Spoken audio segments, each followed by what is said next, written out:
Wow.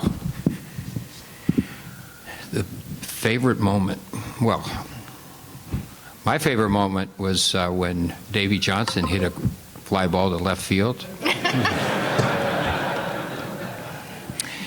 And I was running out there because, you know, in the early days of the Mets, I had to catch a lot of outfield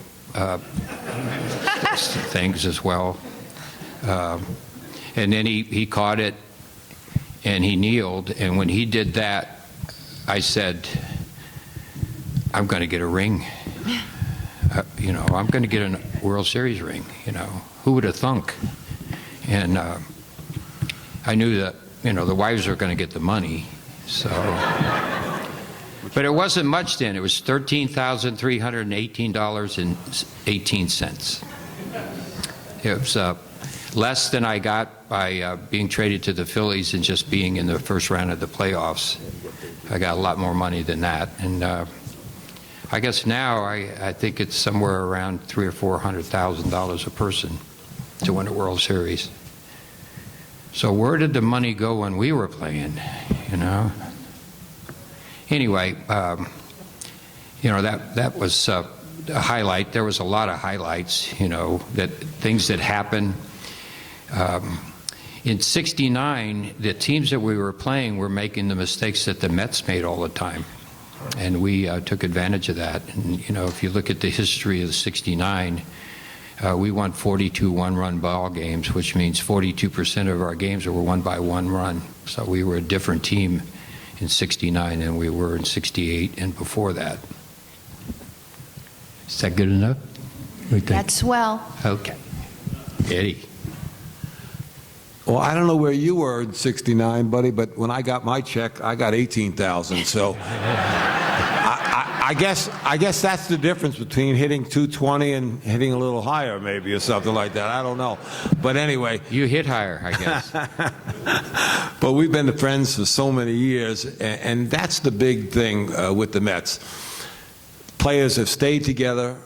We traveled together, we socialized together. Most of our good times, Artie and I traveled in a different group than Buddy. We can't tell you about those stories, but we had a lot of fun together, and we've spent a lot of good years together, and this is the important thing. We were a team. There was no I in that ball club. It was TEAM. We played as a team. We won ball games. We had a lot of fun on and off the field, and it was tremendous. Where anywhere in this country can you talk about an event 40-some-odd years after the fact, and people still remember it as if it happened yesterday? How many people were there? The ballpark must have held hundreds of thousands of people because everyone is at the ballpark. But we had a lot of fun, and we enjoyed it. It was great. This ball club came together. Remember, I was part of it from 1962 on. When you lose 100 games for 7 years, you celebrate the rainouts. You know, now we started to win and playing together with guys. Buddy came up in about 65, I remember, 66. I was glad to see a young guy because my first roommate in baseball was Frank Thomas. He was 34 years old, going on 35, and I was 17 out of high school. I mean, we had nothing in common. And for the next 3 years, I had nobody I could talk to. So, you know, Sabota joined the club, Buddy joined the club, Cleon came around, I was with him in spring training. Tug. We developed, Tug came around and I roomed with him. We developed that close camaraderie on the field and off the field, and that was the key to our ball club. It was so much fun. It's still so much fun. We still socialize together. Imagine that after all those years, you're still talking to the guy. I mean, it's hard to believe. We all go out together. Eddie Charles, who he's writing poetry in the next room. We go out with Eddie. I mean, Tommy Agee just passed away a couple of years ago. I mean, we've been socializing. I mean, so this is really what baseball should be all about. Today's players are missing something. Okay, you can walk through the clubhouse and it's not the same atmosphere. They've all got their heads in their computers and they're all in the locker room and they don't even know who you are. They don't know what town you're from or anything. I mean, I have all the records at Shea Stadium and I can walk through there and nobody would even know who I am. But, you know, they're missing out. We had a great time. We enjoyed it. Would we like to be part of today's event? I think financially we all would.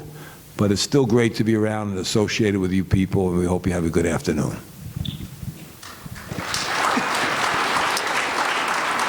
Hi, everybody. It's hard to pinpoint one particular thing about that year because it was a year of so many great things. For me, my life kind of went full circle. I started the season on the disabled list, got hurt in spring training, and then not even knowing if I could come back to be on a team that won the World Series. Of course, Eddie and Buddy were there earlier than me and suffered through some years that were not the best of years. So I think when we talk about that season and when we finally won, the exhilarating feeling that you get from having been on a championship team and knowing you won, and the fact that nobody in the world ever thought you could get to that point. I think if anybody said the 69 Mets are going to win a division, which was the first year of division play, and then win the pennant and then win the World Series, I think you would have said they're crazy. But to be in that locker room after we won and the feeling of an accomplishing something that nobody even thought you could possibly do. And the fact remains that team is still talked about and has been passed on from generation to generation to children who weren't even born who know about that 1969 Met team and who can name names of players on that team. I think is a tribute to everybody who was part of that team. And the reality of it is, I believe, as history will show, the 69 Mets might not have been the best team to ever win a World Series, but they're certainly the most memorable. So for all of us who were part of that team, and I guess we can all say that every day being in this area, somebody talks to us about that 69 Met team because it has been passed on through years, and we've lost 7 members at that team, but the fact is that their memory will live on forever because they were members of that 1969 fantastic 69 Met team. Mm-hmm.